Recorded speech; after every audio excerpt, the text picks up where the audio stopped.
L'histoire d'un amour plus fort que la guerre.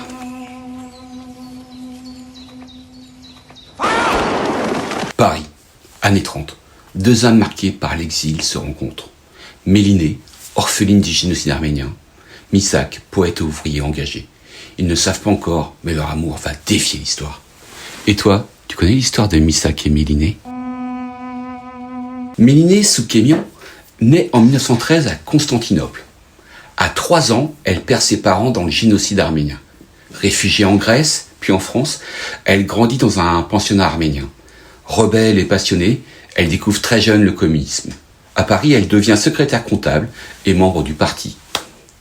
C'est là qu'elle rencontre Missak Manouchian, un réfugié, un poète, un homme qui va changer son destin. En 1935, lors d'un gala pour l'Arménie organisé par le HOC, Missak l'invite à danser. C'est un instant suspendu. Un jour, il lui dit « Je vais te montrer la femme de ma vie ». Il sort un miroir de sa poche. À 8 ans, elle y voit son propre reflet. C'est une évidence. Ils se marient. Ils deviennent deux cœurs liés par l'amour, mais aussi pour une cause, la résistance. Car la guerre a éclaté. Missak est incorporé, puis fait prisonnier.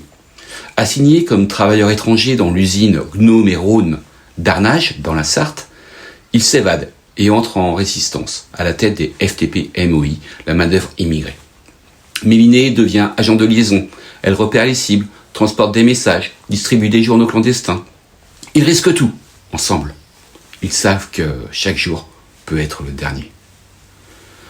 Puis une vie aurait pu naître. Mélinée tombe enceinte, mais elle fait un choix déchirant. Avorter, enfreignant ainsi la loi en vigueur. Avoir un enfant et résister? Impossible. En 1941, Missak est internée par les Allemands au camp de Royalieu. Mélinée lui apporte des colis. Elle va jusqu'à prendre le risque d'essuyer des tirs de sentinelle en essayant d'apercevoir son mari emprisonné. Il y restera quelques semaines. En 1943, Missak, trahi, est arrêté par la police française, car la Gestapo traquait son groupe. Mélinée échappe de justesse à l'arrestation. Missak la fait passer pour une voisine sur le palier de leur chambre de bonne. Elle se cache, change d'identité, continue la lutte, sans nouvelles de l'homme qu'elle aime.